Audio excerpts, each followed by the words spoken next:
Welcome to your yoga practice. It's me, Rebecca, and I'm going to go over in this video how to move to plank pose and to vinyasa at a wall. So there's a lot of information that, I could talk about this for 5,000 years. I do think it's helpful, even if you're doing this at the chair or the wall, to watch or just listen to the video that shows this in the center of the room, because the energetic intentions are the same. So we can learn a lot just by listening to the energetic qualities of the postures and then integrating them at the wall or in a chair. So feel free just to listen to that video while you're doing the dishes or something, and it'll give you a little bit of feedback. But in any case, we're gonna head to the wall and work on this a little bit at the wall. So I'm gonna slide my mat up here. And we left off in our last workshop in Ardha Uttanasana, a half lift. So the half lift is really the preparation for getting into plank pose and your vinyasa. But let's just start from Tadasana so we can review, and then we'll get right into plank pose. And remember, the distance that I stand from the wall might be different than yours. I'm pretty tall and I have pretty long limbs. So please just make sure you're set up at the wall so you're about arm's distance away, and you can adjust as necessary as we move through the practice. So in Tadasana mountain pose, inhale, arms reach high. Exhale, hands to wall, walk yourself down. You can stop wherever it feels appropriate to you. Inhale, half lift. I like to step back and walk my hands up slightly. And then exhale, we step to plank pose. So for me, plank pose means I have to step pretty far back and walk my hands forward. Because what we want is the body to be essentially in a straight line, not necessarily like the hands to the feet straight line, but if you notice, my legs and torso are now in a straight line. And for you, that means maybe your hands have to move up or down. But for me, that's about right here. So this is our plank pose. What we're really thinking about here are all the same qualities of Tadasana. So can you press down into the feet and then reach to the crown of the head and get a little longer through the back body, a little shorter through the front body? And can you use your legs a lot? All the muscles of your legs, lift them up. And breathe in. Breathe out. Breathe in. And breathe out. Walk your feet forward for a second. And inhale, stand upright. Whew, that's a lot of work. So when we're in plank pose, what we're really trying to think about is keeping the body really engaged.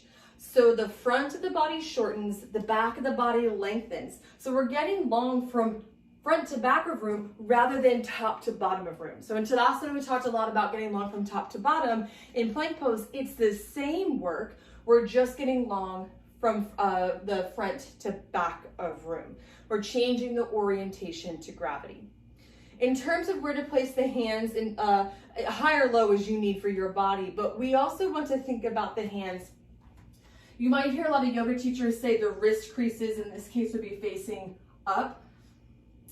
I like to turn my hands out about 10 degrees or so. That feels a lot better for me. It helps open up the chest a little bit more. I have a tendency for my shoulders to roll in, so turning my hand out just gives me a little bit of opening that helps me feel a little bit better in my practice. So the hands can be, the wrist creases can be facing up, or they can be slightly turned out. That's totally up to you. The feet, when you bring them back, I like to keep them about hips distance. You can take them wider, especially if there's abundance in the front of the body or in the legs. A wider stance can feel nice too. So these are some options that hopefully can make the plank pose feel a little more accessible. And then we push the feet down, reach through crown of head. Tailbone lengthens down, the core is engaged. Breathe in. And breathe out. One more time, breathe in. And breathe out. Okay, walk your feet forward and inhale, rise. From here, we move into what's called a vinyasa. And at the wall, there are probably less options for vinyasa than there are at the center of the room.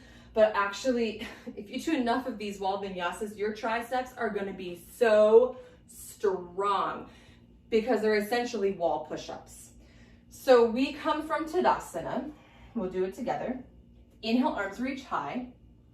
Exhale, hands to wall. Walk yourself down wherever you need to go. Inhale, half lift. And then exhale, plank pose. We'll hold the plank here. And then we have to adjust our orientation again. Walk your feet slightly forward and bring your hands down. So you're more of in this shape if you look at me. And you honestly, you might already be in this shape. I have pretty long arms, so it feels better for me to be here in plank. But we want our hands to be pretty much in line with the shoulders at this point. Turn the hands out if you need to. Inhale. Here we go. We exhale, bend the elbows. I need to move closer. Do a little wall push-up. And then push yourself off. So let's chat about this for a second.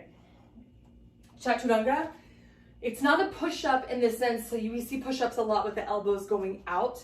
The elbows in this case are coming back. So it's a tricep push-up. So that can be a little tricky, and the elbows don't have to go straight back. You'll hear teachers say like graze the ribs. That's not necessarily true. I actually do flare my elbows out just a little bit to make space for some breast tissue and also just for the correct orientation for my body where it is right now. So I'm not so much concerned there's a little flare out, but it's not like this style, right? So the elbows aren't going necessarily from side to side of room. That's a totally different thing. Instead, the elbows are headed back. So let's come to your plank pose. And as I mentioned before, in wall yoga, there's a little bit of adjusting. So adjust however you need to. You might have to walk forward, walk back, move your hands up, move your hands down. Feel free to move as much as you need to. So we're in plank pose. And then get yourself prepared for Chaturanga. Hands directly in front of shoulders. Breathe in. Exhale, bend the elbows. Inhale, come up. Let's do one more. I think I need to actually lower my hands down. Exhale, bend the elbows. Ooh, we can do a lot of those. That's a good workout. And then release.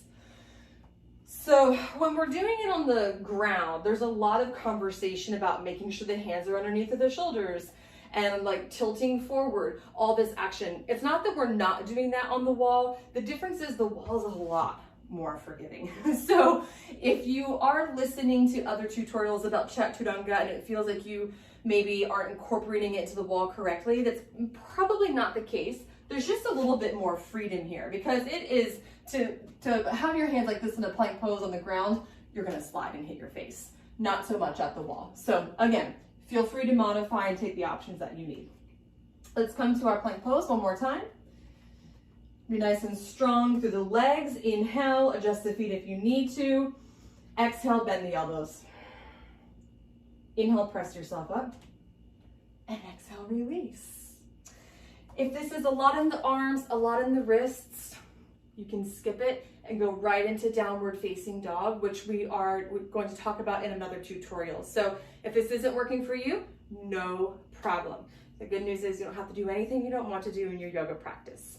But for those of you that feel like you want to try this one more time, let's go ahead and do it together, and then we'll head into the next video for sun salutations. Inhale, arms reach high. Exhale, hands to wall and fold down. Adjust your feet if you need to. Inhale, walk yourself up, Ardha Uttanasana. Exhale, plank pose. Inhale, walk your feet forward, adjust your hands. Exhale, Chaturanga. Inhale, press yourself up. Exhale, release. So some helpful tips about the breath. It's usually most helpful to come into that push-up, bending the elbows, this shape, on the exhale, because it engages the core. It's very hard to engage the core on the inhale because the belly's coming out. So when we exhale and bend the elbows, that helps with the core engagement. So just a little bit of advice. You can see how it goes. It's not gonna kill you if you inhale on your Chaturanga, but it might be a little more comfortable with the exhale. But that's it for your Vinyasa tutorial at the wall. I'll see you in the next video.